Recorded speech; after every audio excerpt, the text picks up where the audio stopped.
Click করুন অ্যাপের bell আইকনে আর সাবস্ক্রাইব করুন এবিপি আনন্দ। সব সময় থাকুন খবরে। কাঁথি, হলদিয়া ও নন্দীগ্রামে দলবিরোধী কাজে ব্যবস্থা নিতে শিশির অধিকারীকে নির্দেশ মমতা বন্দ্যোপাধ্যায়ের। থাকলে থাকুন, না হলে লুঠেরাদের সঙ্গে যান। নাম না করে শুভেন্দুকেও বার্তা। খবর তৃণমূল সূত্রে। কি করবেন শুভেন্দু অধিকারী? রাজ্য রাজনীতিতে এটাই এখন সবচেয়ে বড় প্রশ্ন। রবিবারই শুভেন্দু তার চূড়ান্ত রাজনৈতিক অবস্থান ঘোষণা করেন কিনা সেদিকেই এখন সবার নজর। আর এই প্রেক্ষাপটে শুক্রবার দলীয় সাংসদ, মন্ত্রী, বিধায়ক ও বিভিন্ন জেলার সভাপতিদের সঙ্গে ভার্চুয়াল বৈঠকে নাম না করে শুভেন্দু ও বিদ্রোহীদের কড়া বার্তা দিলেন মমতা বন্দ্যোপাধ্যায়। তৃণমূল সূত্রে খবর, নেত্রী বলেন, বিজেপি ভোটের এই এজেন্সি দিয়ে ভয় দেখায়, এবারও সেটাই করছে। যাদের বুকের পাটা আছে, যারা সাহস করে আমার সঙ্গে থাকতে চান, তারা আমার সঙ্গে থাকুন। আর যারা লুটেরাদের সঙ্গে যেতে চান, তারা চলে যান। অহংকারের পতন হবে, ট্রাম্পেরও পতন হয়েছে। এদিনের ভার্চুয়াল বৈঠকে উপস্থিত ছিলেন পূর্ব মেদিনীপুরের জেলা তৃণমূল সভাপতি তথা শুভেন্দু অধিকারীর বাবা শিশির অধিকারীও। তাকেও একাধিক নির্দেশ দেন তৃণমূল নেত্রী। সূত্রের খবর, কাঁথির তৃণমূল সাংসদের উদ্দেশ্যে মুখ্যমন্ত্রী বলেন, যারা হলদিয়া, নন্দীগ্রাম, কাঁথি এইসব এলাকায় দলের পদে থেকেও দলবিরোধী কাজ করছেন, তাদের বিরুদ্ধে ব্যবস্থা নিতে হবে। নন্দীগ্রাম ও হলদিয়ার ব্লক সভাপতিকে পরিবর্তন করতে হবে। সুব্রত বক্সির সঙ্গে কথা বলে সরাতে হবে। রাজনৈতিক মহলের বক্তব্য, নাম না নিলেও তৃণমূল নেত্রীর বক্তব্য থেকে স্পষ্ট, তার নিশানায় শুভেন্দু। এদিকে এরই মধ্যে ফের একবার শুভেন্দুকে পরোক্ষে বার্তা দিয়েছে বিজেপি। শুভেন্দু আসছেন কিনা শুভেন্দু বলতে পারবেন, ওনাকে জিজ্ঞেস করুন।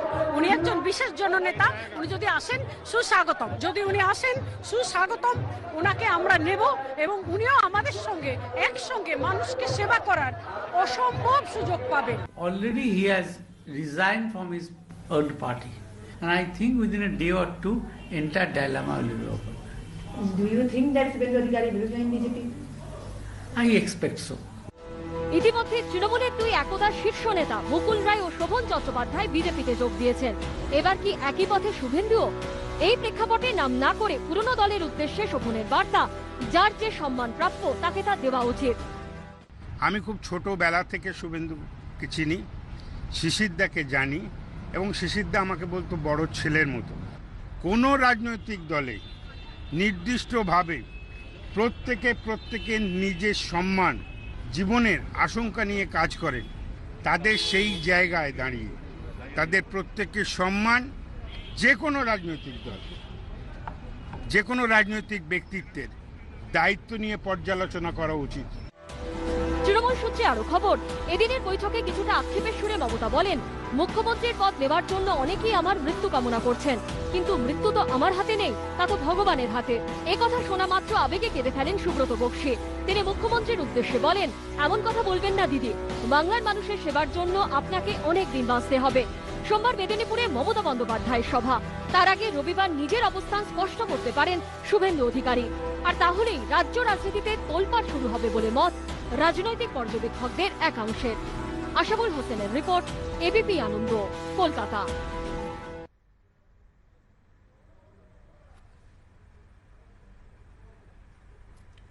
মিল্লি আলামিন কলেজ থেকে বৈশাখীকে উপড়ে ফেলার হুমকির অভিযোগ। রাজভবনে গিয়ে রাজ্যপালকে নালিশ শোভন বৈশাখীর। আক্রমণ করলেন ফিরহাদ হাকিমকে। গুরুত্ব দিতে নারাজ ফিরহাদ হাকিম।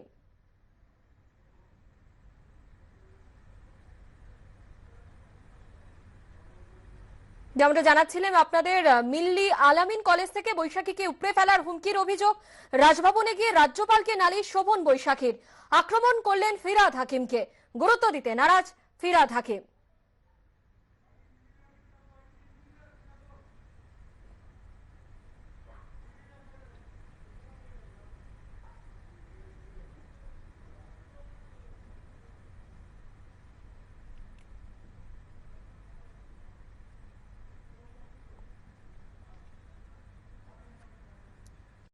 শুধুমাত্র আমাকে দায়ী করে বা শুধুমাত্র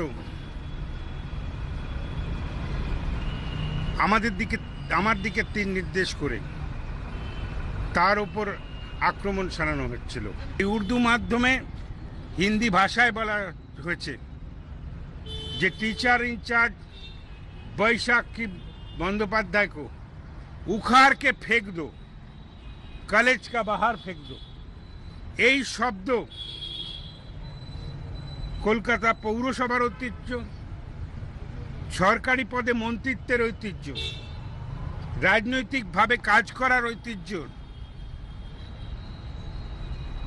এটা কখনো তার পদের একটা রাজনৈতিক কর্মী হিসেবে মনে করি সম্পূর্ণ পরিপন্থী, অত্যন্ত নিন্দার্য।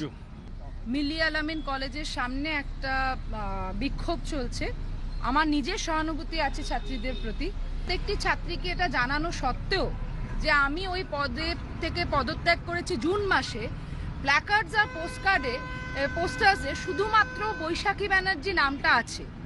আমাদের কলকাতা পৌরসভার যিনি অ্যাডমিনিস্ট্রেটর, তিনি যে মিলিয়া আলামিন কলেজের সমস্যাকে সমাধান করার জন্য উনি শিক্ষামন্ত্রীকে অ্যাপ্রোচ করেছেন এবং উনি অলরেডি সেই সমাধানটা পেয়ে গেছেন। সমাধান হচ্ছে টিচার ইন চার্জ কো উখাড় কে ফেক দো। যেহেতু বৈশাখী ব্যানার্জির নামটা খুব সহজে টার্গেট করা যায়, তাই জন্য উনি ভাবছেন উখাড় কে ফেক দেंगे, हमको उखाड़ना उतना आसान नहीं। ফিরহাদ হাকিম সাহেবের উচিত মানুষের কাছে ক্ষমা চাওয়া, আমার কাছে ক্ষমা চাওয়া বড় নয়। আমি আশা রাখি নিয়েছি কিরকম থাকি দেখব। এখন আমি মানুষের কাজ করি, ওরা ওদের কাজটা করছে, করুক না। ওদের ব্যাপারে আমার তো ইন্টারফেয়ার করার দরকার নেই। আমি আমার কাজটা করছি, মানুষের কিভাবে ভালো হয় সেটাই আমার কাছে ভালো কাজ।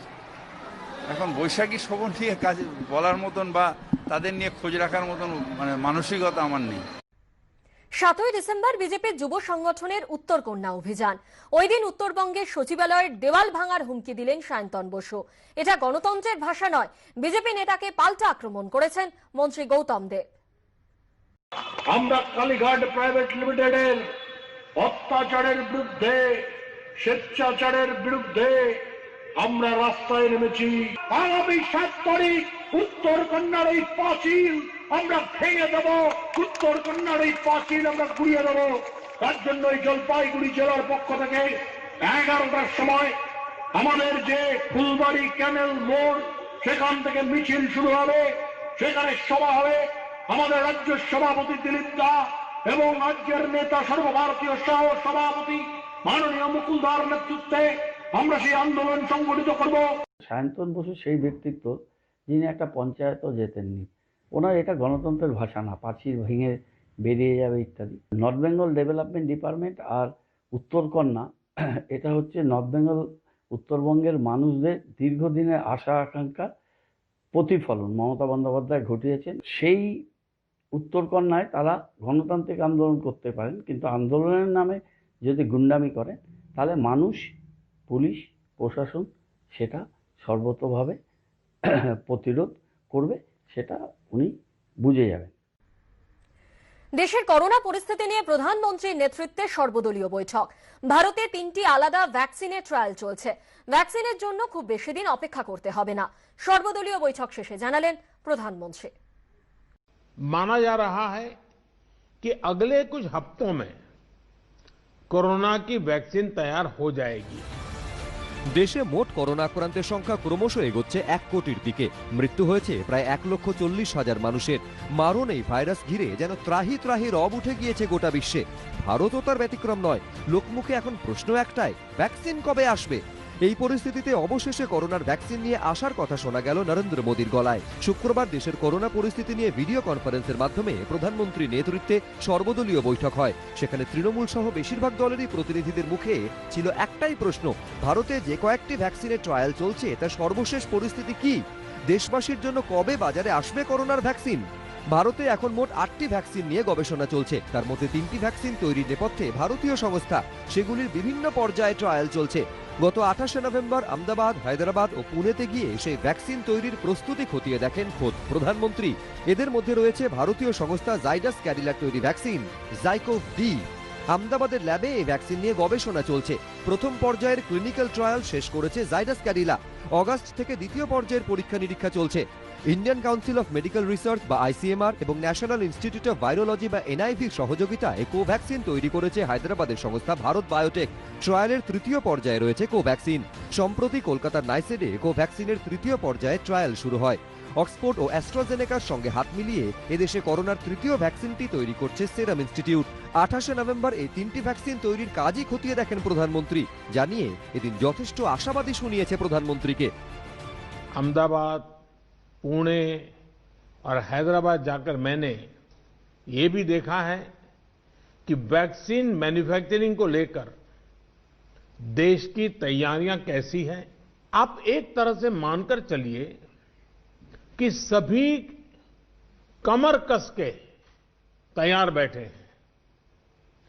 करीब करीब 8 ऐसी संभावित वैक्सीन है जो ट्रायल के अलग अलग चरण में और जिनकी मैन्युफैक्चरिंग भारत में ही होनी है। जैसा यहां चर्चा में भी बात आई, भारत की अपनी 3 अलग अलग वैक्सीन का ट्रायल अलग अलग चरणों में है। एक्सपर्ट्स ये मानकर चल रहे हैं कि अब कोरोना की वैक्सीन के लिए बहुत ज्यादा इंतजार नहीं करना पड़ेगा। माना जा रहा है कि अगले कुछ हफ्तों में कोरोना की वैक्सीन तैयार हो जाएगी। जैसे ही वैज्ञानिकों की हरी झंडी मिलेगी, भारत में टीकाकरण अभियान शुरू कर दिया जाएगा। Sir, we have no hesitation to say that Government of India should extend full support to this institution who are in process to discover this medicine, sir. তবে দেশে কোনো বড় মাপের টিকাকরণ শুরু হলে তা নিয়ে একটা অংশের অপপ্রচার বা গুজব নিয়ে এদিন সাবধান করে দেন প্রধানমন্ত্রী। এবিপি আনন্দ। মৃত্যুর পর রিপোর্ট বদলের অভিযোগ, অন্য রোগীর রিপোর্ট দেবার অভিযোগ। মৃতের পরিবারের আমহা স্ট্রিটের হাসপাতালে মৃত্যু নারকেলডাঙ্গার বাসিন্দার। বিস্তারিত জানতে টেলিফোনে রয়েছেন আমাদের প্রতিনিধি ঝিলম করঞ্জাই। ঝিলম, ঠিক কি অভিযোগ উঠেছে? অভিযোগ, নারকেলডাঙ্গার বাসিন্দা অজিত কুমার দে, তিনি 1 তারিখ মারবাড়ি হসপিটালে আমহা স্ট্রিটে ভর্তি হয়েছিলেন, এসবিএস মারবাড়ি হাসপাতালে, এবং সেখানে ভর্তি হওয়ার পর 2 তারিখে তিনি মারা যান। এর মধ্যে তার কোভিড রিপোর্ট পজিটিভ আসে এবং তার শ্বাসকষ্টের সমস্যা ছিল বলে পরিবারের অভিযোগ।